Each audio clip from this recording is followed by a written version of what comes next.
Well, welcome to Dairy Livestream. I'm your host, Corey Geiger, managing editor of Horde's Dairyman. We are broadcasting from the Cheese Cave, our studio in downtown Fort Atkinson at the historic W.D. Horde & Sons building commissioned by Wisconsin Governor W.D. Horde.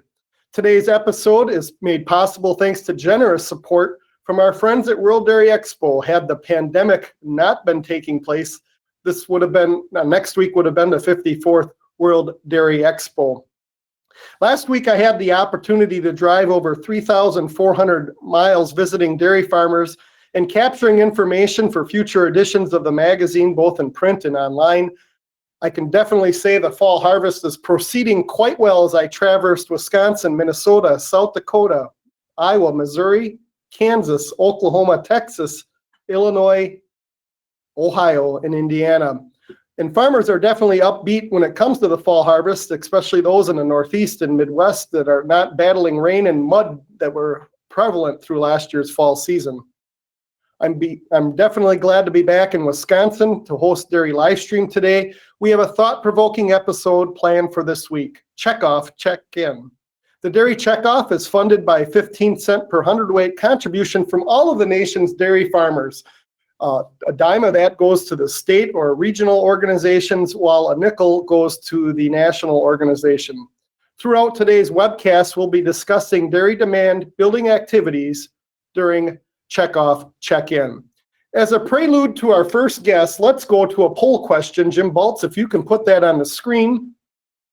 U.S. cheese consumption has grown 17.3% since 2010 to reach a new record. What is that record per person? 18.3 pounds, 28.3 pounds, 38.3 pounds, or 48.3 pounds. So go ahead and select your right answer there. Again, that's 17% growth since 2010. And we'll be talking about some of these things as we go through the webcast here. Our poll, we're getting quite a bit of activity here. 61% have voted already. Jim, when you're comfortable, you can go ahead and cut that off. So 52% of you, over half, got the correct answer. The correct answer is 38.3 pounds per person. And we welcome John Talbot, CEO of the California Milk Advisory Board, back to Dairy Livestream. John was a guest with us very early on during the pandemic when we launched Dairy Livestream. Cheese has definitely been a growth category for dairy, and with California being the nation's second largest cheese producing state, that's really, really important. From a dairy demand building level, what else has been on the forefront during this pandemic, John? Well, thank you, Corey, and good morning. It's great to be here. When COVID hit, initially, we decided to step back and do a strategy reset. We looked very closely at the situation, at all the issues, and decided to group our efforts into two buckets. The first one being appropriately called triage, which was obviously about fixing what was broken. And then the second one was reimagine, which was all about trying to anticipate and prepare for whatever new normal may appear out of this whole thing. And we tried a lot of new things, and some of them worked and some of them did not. So I thought I'd share a few examples this morning about what has worked and what hasn't. First, obviously we had to fix what's broken, and the retail channel was the biggest concern, biggest issue. So we put together a merchandising program. We worked with a company called Crossmark. We targeted the top 350 stores in California to stock shelves and remove those purchase limit signs that we all hate. And during the 2 months that we ran this program, we restocked over 160,000 units, and we removed more than 800 limit signs. So we were very happy with the success there. Then with restaurants closed and with the retail channel overwhelmed, we turned to e-commerce, which has gone through a major energization during this whole pandemic. E-commerce has grown into a a very sophisticated digital network now of e-commerce platforms, of traditional retailers, purchase applications, promotion vehicles, and even now digital media. And the key is here that we're now able to influence consumers much closer to the point of purchase. And e-commerce sales for dairy have more than doubled. So that's a very positive thing. And the interesting thing is it's not as much, what you might assume Amazon, et cetera, but it's more the traditional retail chains offering what's called click and collect. So you order online and then you stop by and pick it up at curbside. Okay, so what didn't work? And just very quickly, a couple of these. We were very excited early on about the idea of restaurants as grocery outlets. And we worked very closely with people like Cisco to try and figure out how to make that work. And, at the end of the day, more complicated and the demand just didn't seem to be there. So we abandoned that. Another thing we tried was a specialty cheese sampler box, trying to help the artisan cheese makers who have so much dependence on food service. So we thought that by finding a way that we could go direct to consumers, we'd be able to help them out. But again, the logistics and the economics just didn't work. So then kind of moving into the reimagine area, I'll hit two examples there. The first, breakfast, and the second, snacking.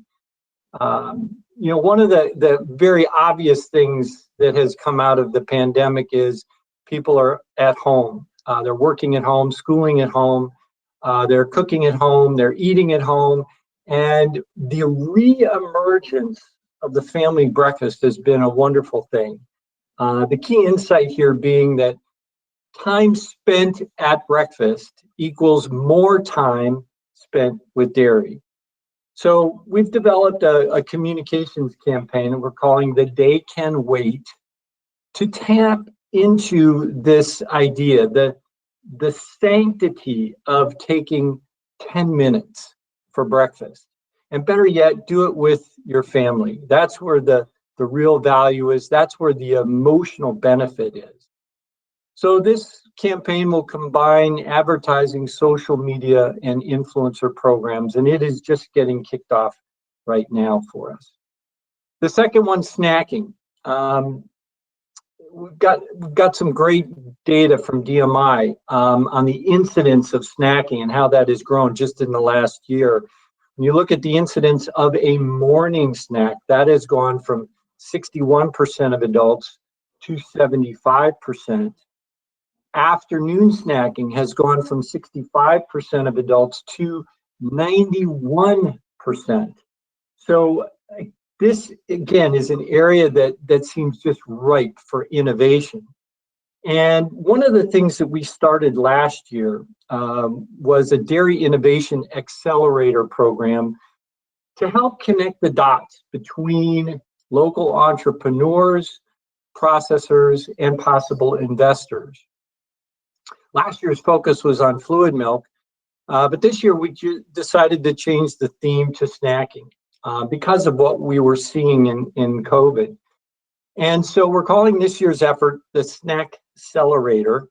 We put the RFP out there about 6 weeks ago, and we've just been absolutely amazed. We've received 76 entries. And so now we're trying to figure out how to make this an even bigger event than what we had originally planned. So we're doing this thing, it's kind of March Madness meets Shark Tank. And we're going to borrow from each. And in March Madness, obviously, you know about the Sweet 16. Well, in our program, we're going to have the Sweet and Savory 16. So we're going to take the top 8 sweet snack entries and pit them head to head with the top 8 savory snack entries and see who comes out on top. Also very excited to see how this kind of event may fit into what Tom is going to talk about in terms of building a broader innovation program across the country. So enough from me, back to you, Corey. Well, thank you, John. You worked pretty well through all those S's in your snack and accelerator. That is some pretty good stuff there. And as a reminder to the audience, I always try to wrap in a little bit of what's, facts here in California. This is so important because California is home to to the largest number of people in the United States. So it's a very, very important market. As a reminder to our audience, you can submit questions on the panel here on GoToWebinar, and my coworker, Caitlin Allen, will get those prepared for our panel.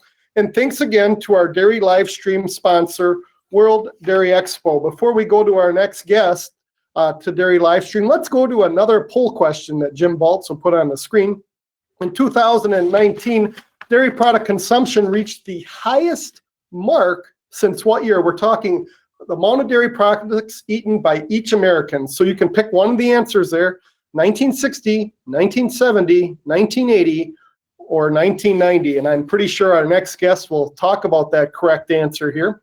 So again, this is amount of dairy products eaten by each American.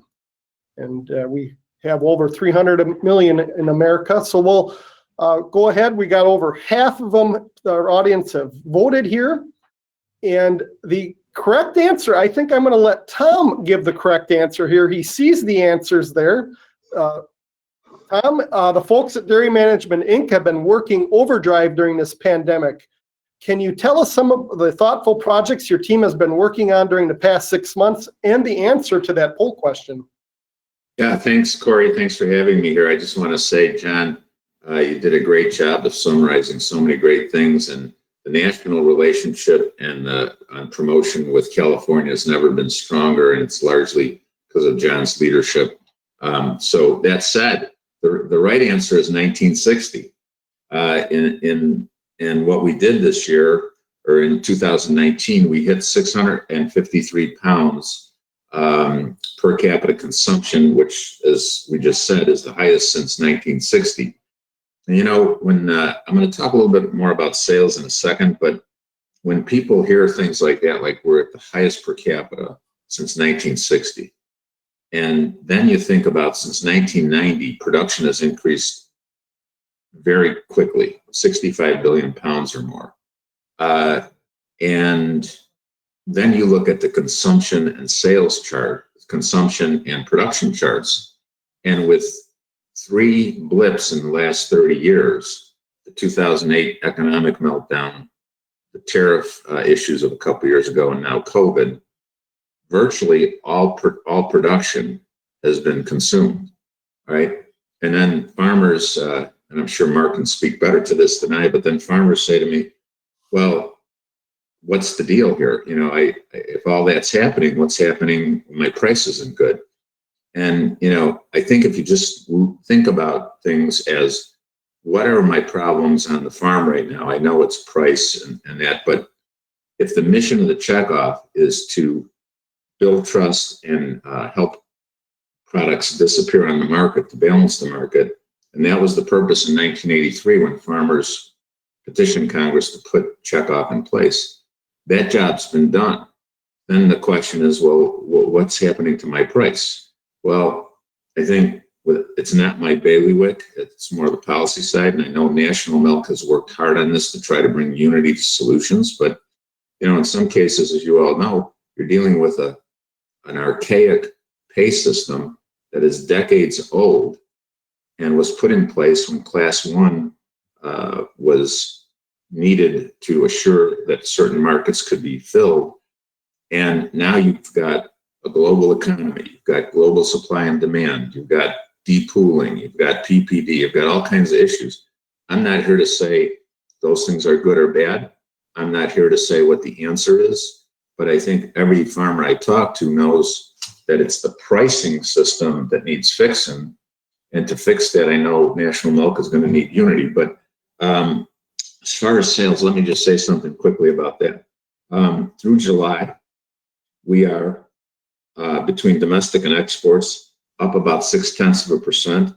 That's largely driven by exports, which were really pleasantly surprised. The U.S. Dairy Export Council, which is a farmer-funded organization of the industry that California and others are part of, is up 16.4%.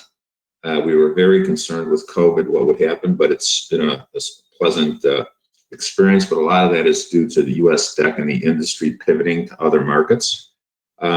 Domestic is down about 2%. That's driven, as John pointed out, largely by the food service side, the restaurant side, and we can talk more about that. But those are a couple of current sales. So as far as pivoting when COVID happened, I'm so proud of what John talked about and what the other state and regionals and national and international staffs did. I'll just give you a couple quick examples in the minute or two I have left.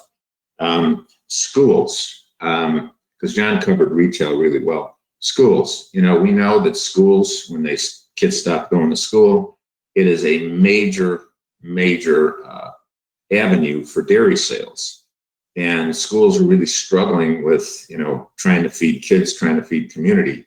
So working with our foundation that is farmer created, we were able to collect at this point in the year, in the last 5 months, $9 million from non-dairy sources for helping that channel stay open. So we've helped as many schools as we can with that $9 million. And that means somebody else is helping to pay for keeping milk, cheese, and yogurt flowing through there. And that's one of the reasons we opened that foundation, is to help kids, which farmers always have wanted to do, but to bring other people's money to do the things that we know need done and that you want done. One thing that we were surprised about when we tried to take the fact that restaurants were shut off overnight, and where is all that product going to go? We really worked at the national level with USDA, feeding groups, and all that to try to come up with a big solution. That really didn't work at a national level for a variety of reasons. But as John pointed out, the local organizations have done a tremendous amount of work to get food into the feeding systems, dairy products into the feeding systems, as our co-ops. And that's been another source of why the pandemic drop in consumption at school and at restaurants hasn't hit us as hard as it could have. And the last thing is the pizza players that we've worked with. Pizza has become like a major go-to food. Some of these pizza chains are up 30-40%. Frozen pizza at retail spiked during the pandemic, buying in the 70-80% range, and is now still on long-term double-digit growth. So pizza cheese has been a big player for us. And then the fast food restaurants, as they were able to get more comfortable with serving, even though they've limited their menus, the McDonald's and others, that's been a welcome source for American cheese and other type cheeses. So those are a couple of things I'm really proud that the promotion groups have been able to pivot on, that farmers supported, and that I think help get us to the point where, frankly, we're only down 2%, because at first, I think a lot of us, including people on the phone, thought in March that between exports that we were concerned about and the restaurant and schools, we could really be down significantly. But in the sake of time, Corey, I'll stop there. Thank you, Tom and John. I certainly, in having conversations with you and many others that are working in the boots on the ground throughout our industry, I personally want to thank you for the amount of pivoting that was done on behalf of dairy farmers. It has been fast and furious. Our final poll question I wrote on purpose because our next guest certainly is a university professor and associated with the University of Wisconsin-Madison. So I mixed in dairy markets and a little U.S. history. So Jim, go ahead and put that next question on there. Who was the U.S. president the last time butter sales were over 6.2 pounds per person? So that's the number of what butter consumption is today. So it's rebounded to that number. I can tell you, I get to see the preview of how you're answering, and we're doing well on history and product consumption here. We're going to get a high poll number here of a correct answer. So, Jim, when you're comfortable cutting that off, we'll go ahead and tell people they did extremely well on this one. Lyndon Johnson in the 1960s, and the exact year, I believe, was 1962. So butter is booming and butter is back. Mark, welcome back to Dairy Livestream. You study the dairy markets every day. What have you been seeing? Well, thank you, Corey, and it's good to be back. And, you know, as far as that last question goes, I wouldn't have been surprised if the answer was Howard Taft. I mean, honestly, it's been a while, and we've seen nothing in most of the data on butter consumption except moving up, moving up, moving up. So the fact that we were this high some time ago would have been quite a while ago. And, you know, I'm intrigued, I guess, by a couple of these poll questions. One of them was, what was the year, the time period when we had peak per capita dairy product consumption, and that was back in the 1960s. But I think if you look at what were we eating back then, you know, that gave us that peak, it was an entirely different product mix. I don't mean that products weren't in there, but I mean the weighting of what we were consuming was completely different. That was a fluid milk dominated market. Beverage milk was a thing. You know, we were drinking much more of the product. We were using it in home cooking and baking and that type of thing.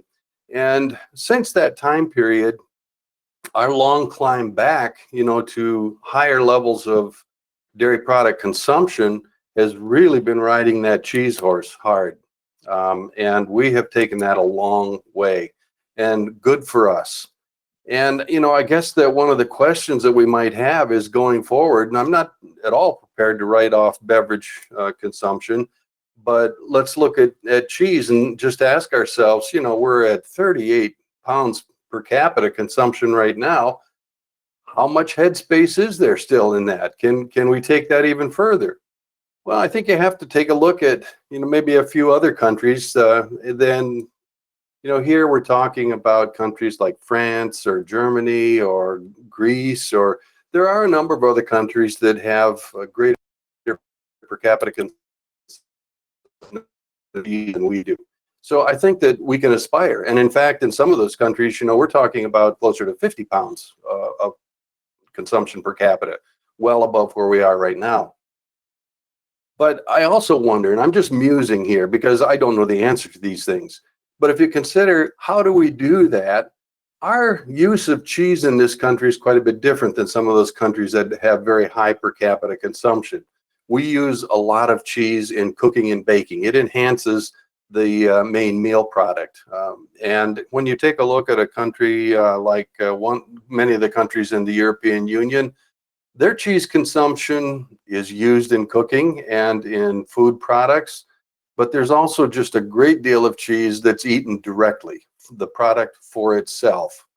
And in point of fact, those of you who may have traveled to Europe have had a chance to wake up for breakfast and you go in and find that, in fact, there's a selection of cold cuts and cold cheeses, and, you know, sure, you'll see some eggs and you'll see some other products there that would resonate with us, but it's this direct consumption of cheese that I think is different. How many of us think about cheese for breakfast? And I would like to begin to think about, we need to entice ourselves to be thinking about this differently. And point of fact, in Europe, cheese is also the final course. It is sort of the dessert or the ending course, you know, for a meal. We're eating it directly and enjoying that.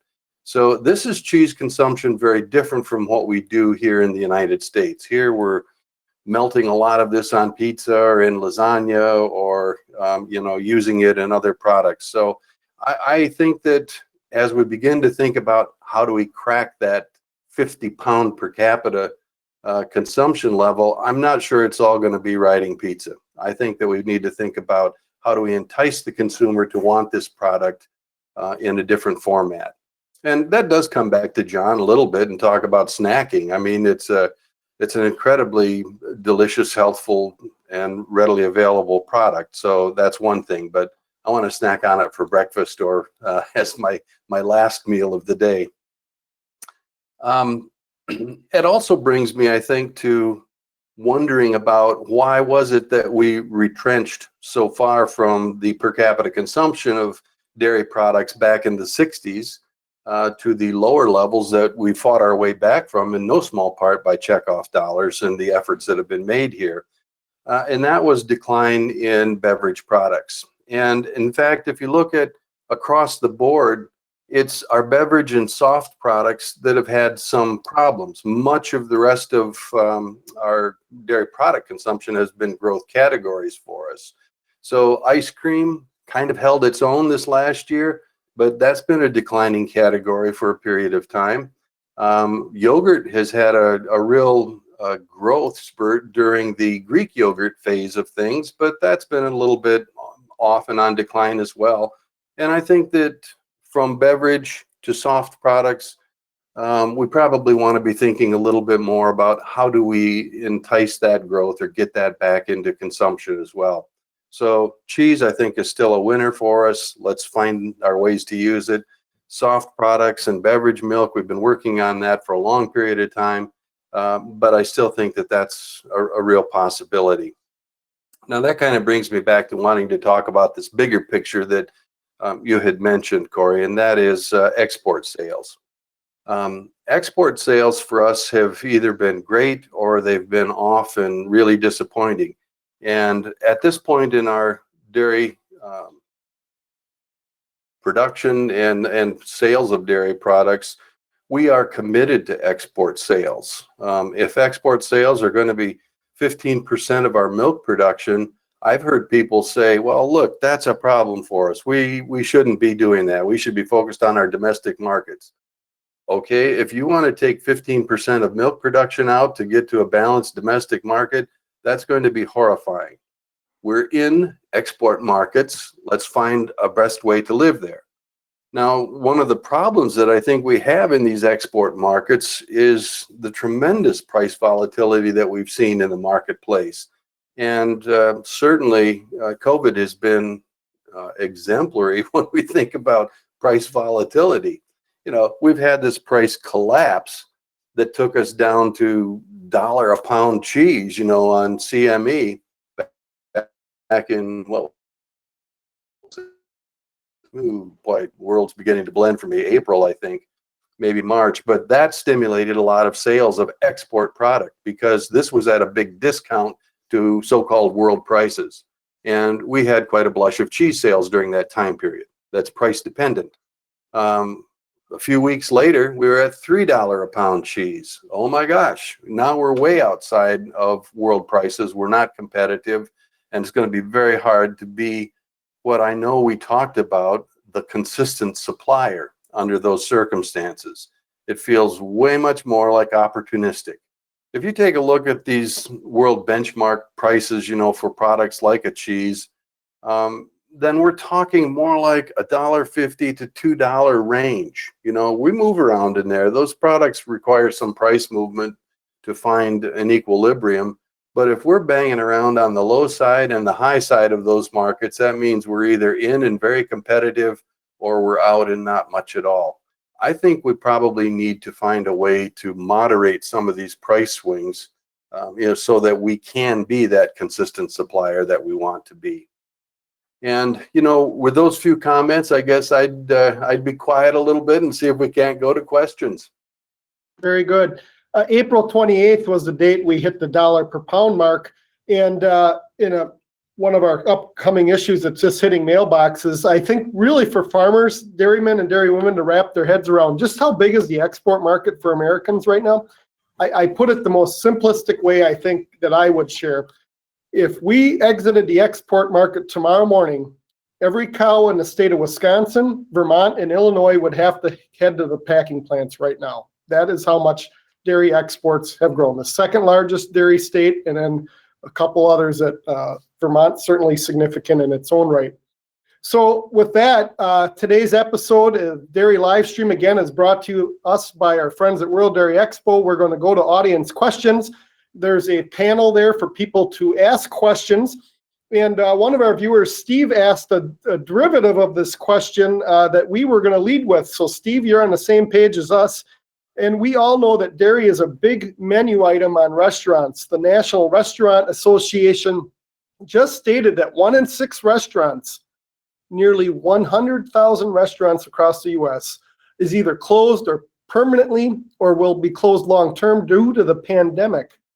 How will this impact dairy? And Steve wants to know, is there anything dairy can do to help these folks in the restaurant industry? So maybe we'll start that one with let's go to Tom there, if you want to lead off with that. Yeah, sure. I think a couple parts to that question. If we look at consumer attitudes, they started to come back in terms of the balance between, are you more concerned about the economy or about health and COVID?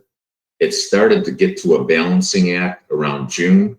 Then as we saw COVID spike over the summer, we're back up to where we were about in March. We're about 60% are more concerned with the COVID issue than with the economy directly. I think, who knows what's going to happen the next 6-8 months based on, flu season and things like that. So I think the restaurants are going to even be even in the short term, let alone long term closing, in a very difficult situation. Like right now in Chicago, a lot of these places you can eat outdoors, but what's going to happen in a couple months? You won't be able to. So I think we've got to continue to find the opportunities, and I think that's where there is a little bit of a bright spot here, because as John said, with people eating more at home. So remember, right before the COVID started, we were at about 50-50 in terms of dollars spent eating at home, dollars spent away from home. And back in the 50s or 60s, that was skewed way towards at home. Well, now more and more people are eating at home. So the question is, what are the innovation opportunities and other opportunities to displace what they were going out of the home to eat on the way to work with a dairy product or a dairy-based product that they would eat at home? And I think that's where some of John's things about snacking and others are. So yeah, it's a difficult situation with the restaurants. I do believe in the long haul, restaurants overall will recover. I think we have a significant issue to watch for the next 9 months or so. And I think the opportunity is to displace what a person was doing before COVID with, now I'm sitting at home and I want something to replace what I was used to. It's not going to be cereal and milk. Okay, cereal during the pandemic buying spiked way up like milk did, but people have moved away from cereal for 40 years and we're back down to flat with cereal. So flat is good for cereal, but there's so many other opportunities. I feel more optimistic about the at home than ever with milk, with butter, and other things people cook at home.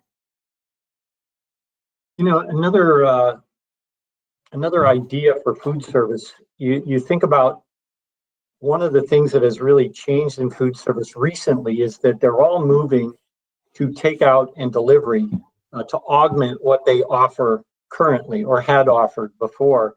And that's an existential necessity now. They have to be in those additional services. And one of the interesting things that we've learned from pizza that we may be able to apply to other higher end restaurants is that cheese is a great insulator.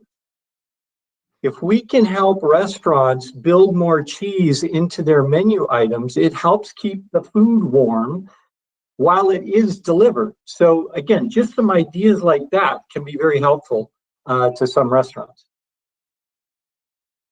And, Corey, this is going to sound like a strange suggestion, but I like to cook, and in fact, do a fair amount of the cooking in our own household.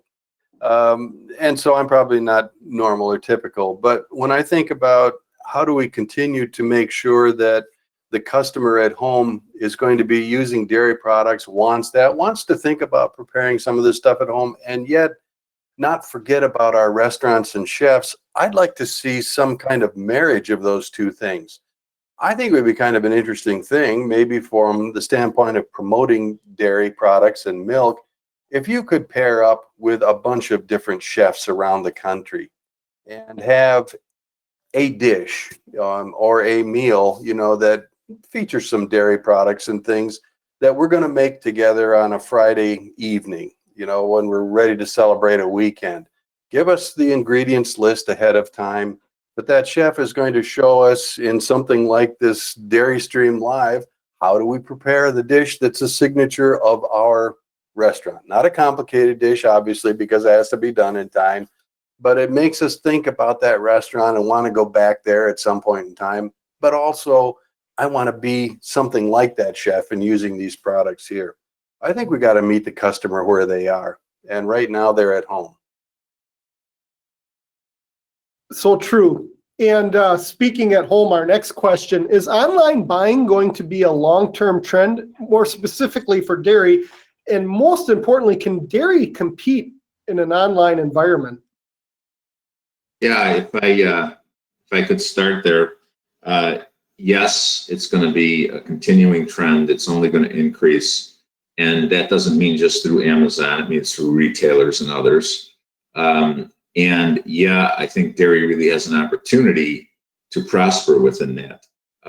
One of the things we did 2 years ago is we tested how to work with online buying companies like Peapod, who was big in the Midwest and Northeast, and work with a milk brand and Peapod.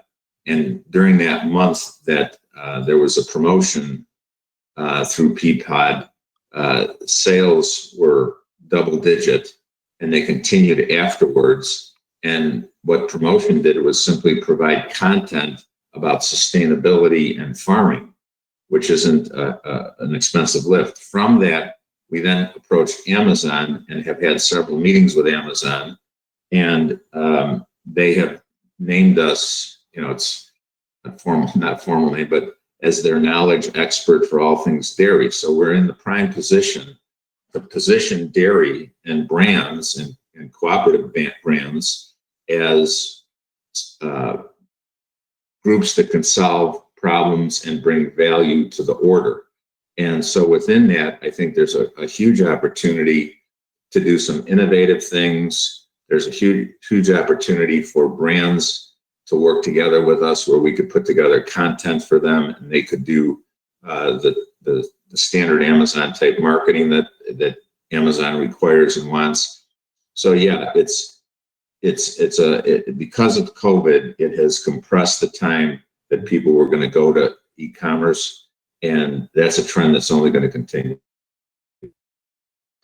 Yeah, I agree. And just to build on what Tom said, you look at some of the products we have, particularly the specialty cheeses, they are perfect for the online world because there's often a very rich backstory there about how they were developed or what that particular variety of cheese is all about.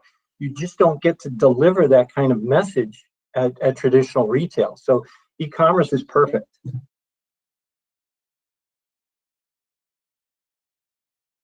Well, our next question, so one of the things that some of the dairy farmers, we got this one ahead of the webcast here. How do you measure ROI or return on investment on dairy promotion projects? How do you determine, boy, we did really well on that one. That one, maybe we should kick to the curb. I could start. First of all, every year there's a report to Congress that USDA does, and they contract with a university to do that. And every year it shows the benefit of the investment and a good return on investment for dairy farmers. In addition to that, there have been independent studies that show that. But also what we do is, in terms of our programs themselves, we try to look at, okay, here are the sales of milk, cheese, yogurt, the numbers. Then we take, okay, what are our programs like? We are the product developers for McDonald's, Taco Bell, and some others. So what do we get confidentially from them in terms of sales during the things that we produced for them in terms of product? And then we compare that to the overall sales, say, of cheese, American cheese or pizza cheese. And then if we need to, in other cases, so we compare that to actual sales to gross reported sales by USDA. We look at the report to Congress, we look at independent studies, and then there are specific programs we have that we can measure on an individual basis, like our school program, where the state and regionals have just increased by billions and billions of school breakfasts since 2010. We can see how much we've put into that, how much other people have contributed to that. Like I mentioned, the $10 million, $9 million earlier. And then we can see how much dairy was sold through that. So that's kind of a macro down look. I'll just add to that because, again, the easy answer is to point to that USDA study. It's a, traditional large-scale econometric study that points to the entire dairy industry in terms of what kind of response or return are we getting. But to your question, Corey, about how do we evaluate certain programs versus others, we try and break apart demand into its constituent elements. Our mission is to drive demand. So what does that mean? Well, there are 5 component pieces that we look at. We look at awareness, we look at interest, we look at trust, we look at consumption, and we look at advocacy. So we have specific measures within each of those areas that help tell us if a program is doing well or not. And we use that to either optimize the program or get out of it and move on to something else. So, Mark, this question is going to go to you. I have been digging for the answer, but it might be right on the tip of your tongue here. One of our listeners wanted to know what percent of cow's milk, so of the U.S. milk production, goes into the different categories here, like cheese or milk or yogurt. I have an update. It's actually an article worth updating. In 2012, 37% of all milk on a total solids basis went into cheese, and beverage milk was at 26%, but those numbers have changed with cheese growing and beverage milk slipping a little bit. Do you have numbers at the tip of your tongue there? I wish that I'd had that question ahead of time, because that I could have pulled up some data that I have available for. And, we do a mass balance of dairy components in the different dairy products on a regular basis. I don't have that on the tip of my tongue, but I think that cheese is edging closer to half of our milk production now, moving into that product, and beverage milk a little bit lower than the numbers that you were talking about. If that's something that you're interested in, I'll pull together a table and maybe you can post it out there on the Dairy Livestream webpage. Okay, thank you. We'll do that, and we'll certainly put it in Hordes Dairyman Intel. And as some of our viewers know, we take some of the highlights here from Jim, Tom, and Mark and put those in our e-newsletter that goes out on Thursdays and Mondays. So we'll follow up on that one, because that's a really good question from the lady who sent that one in.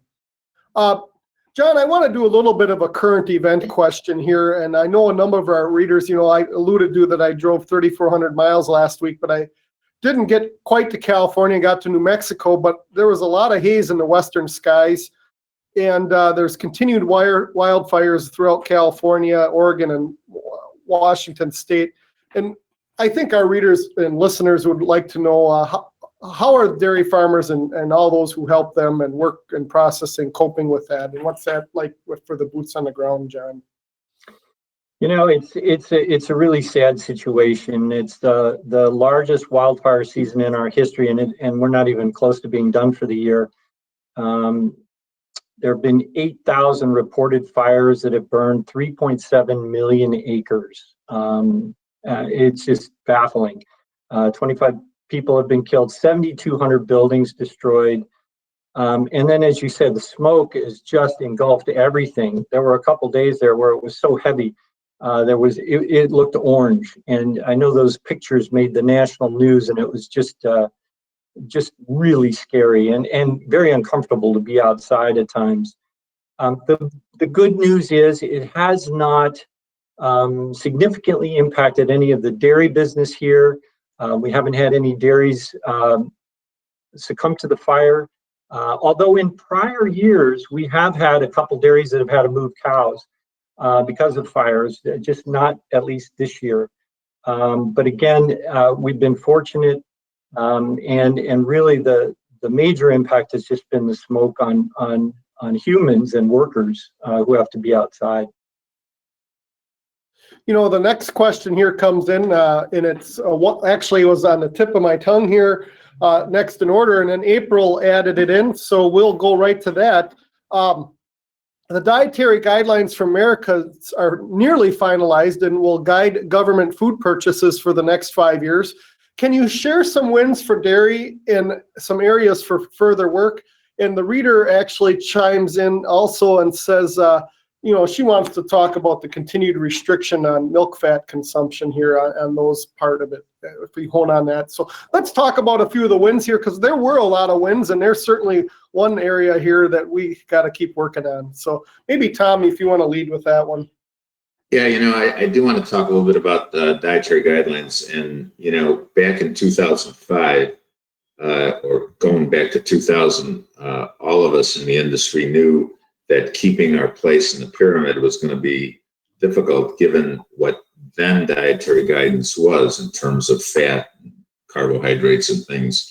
And that's why for several years we did a lot of research on the need for 3, and got support from every major health organization in the country. And instead of losing our place, we went from 2 to 3 to 3. There's a lot of good news in this current guidelines. The number one good news is it's not bad. Nothing bad happened in it. But what I'm disappointed in is it's taken the health community longer than you would like for them to recognize the value of fat, even though they recognize the error they made years ago in talking about fat. And, DMI organizations like John's and others, we have funded over 59 studies in the last 18 years to show the value of fat in the diet. And others have done the same. And that's why, a lot of the reason why with health professionals and consumers, fat is back. The challenge for us, Corey, is as these folks look at the dietary guidelines, obviously politics play into it.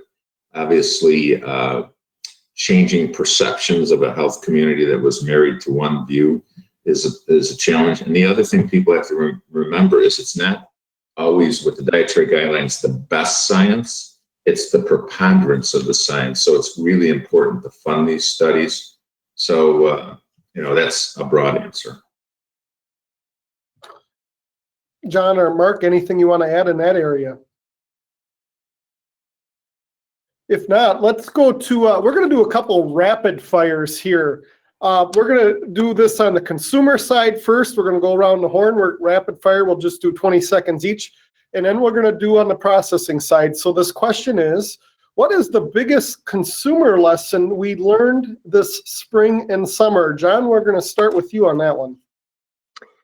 I think one of the biggest insights we've seen is the broadening of our definition of health into much more of a holistic wellness idea that combines both physical health and emotional health.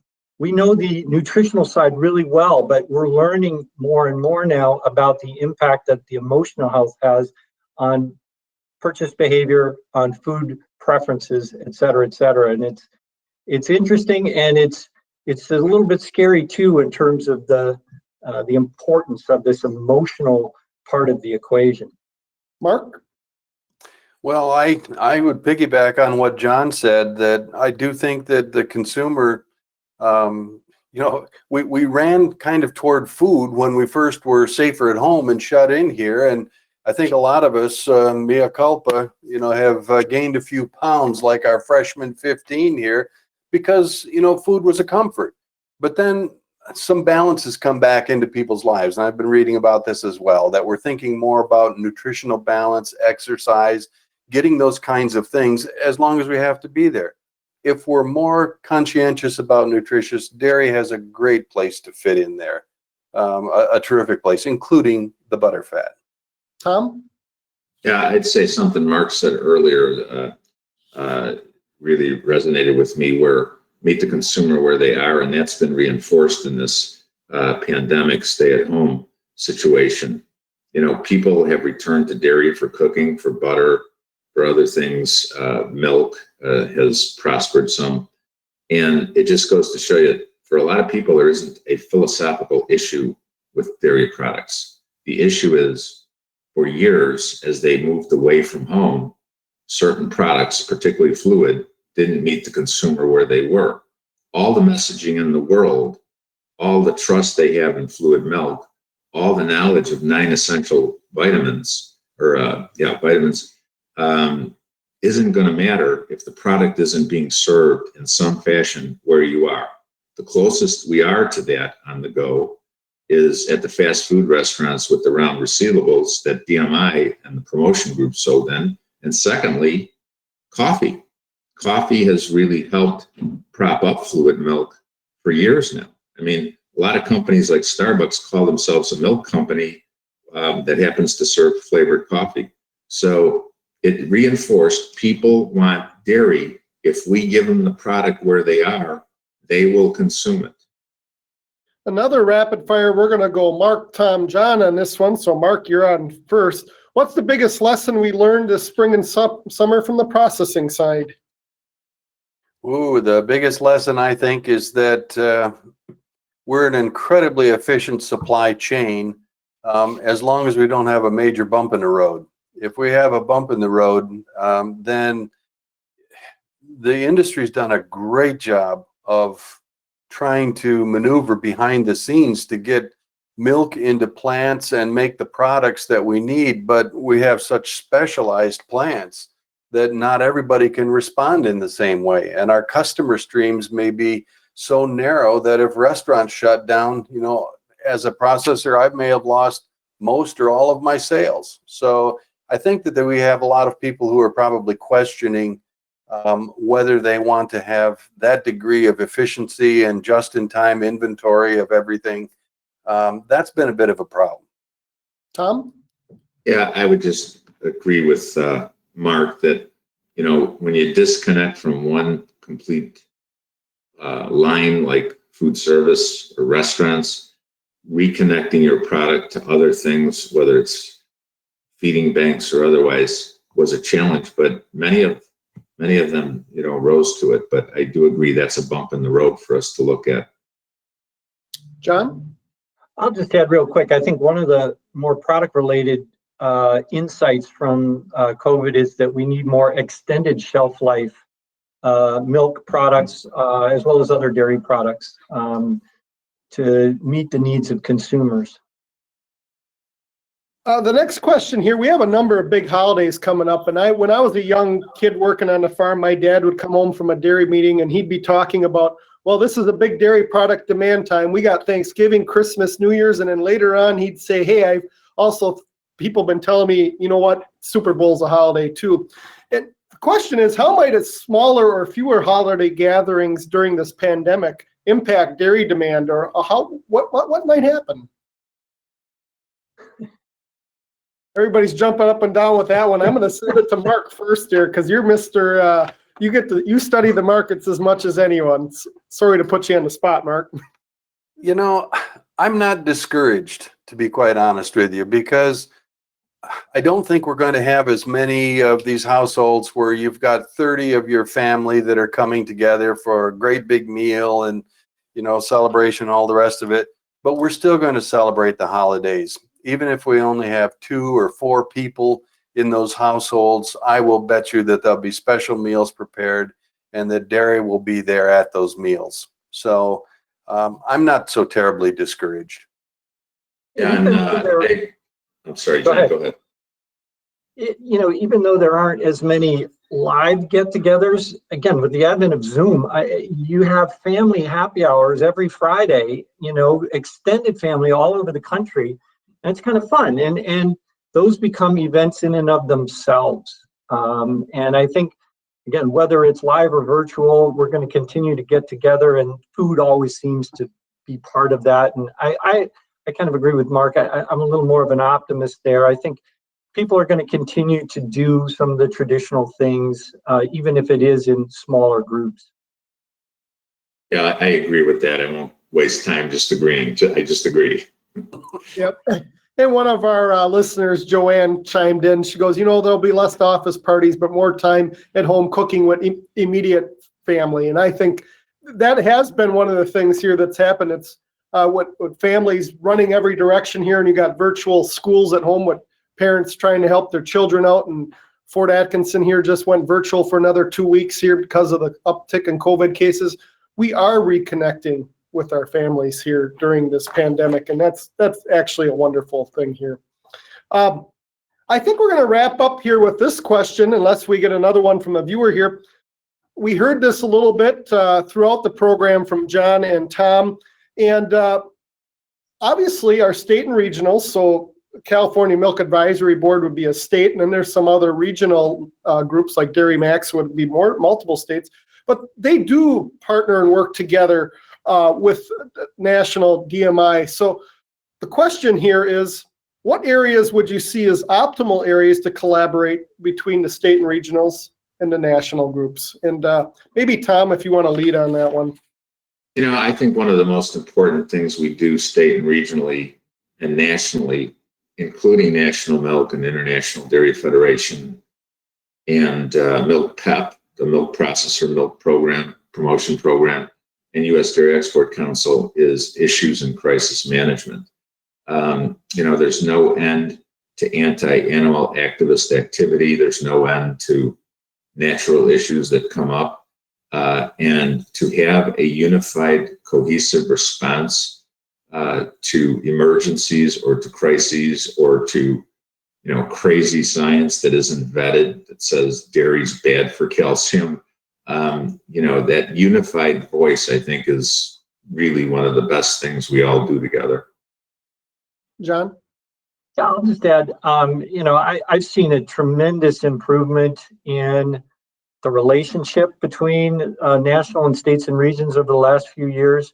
We now get together once a week, all of the state and region CEOs, just to have a general alignment meeting, if you will. And then once a week, we meet with the executive management team of DMI to have just general discussions around issues and opportunities. And it's a wonderful thing. So I think, we're doing, I know. The other thing I wanted to add is a topic that's a great example of that, I think, is sustainability. There are a lot of things that are happening, at the national level, but there are also a lot of things happening at the local level. Here in California, it's a very intense subject with a lot of scrutiny by regulators in terms of what's going on and what we're doing as an industry. So that collaboration between, local and national is really vital on topics like that. Mark, I don't want to bypass you. Is there anything you want to add on that front from you've talked to a lot of people? No, and one other thing that I think is important to remember is that there are some folks with really good ideas at all of these different locations around the country, and that can get filtered up to a primary organization like DMI and spread around. Take as an example, California, developed the Got Milk campaigns, and that was great for California at the time. But at some point in time, that came and blew up to a national level campaign. Was good for everybody. Good ideas populate themselves in a lot of different locations, and if we only had one office in one location with a handful of people, I think you don't always have the diversity of ideas.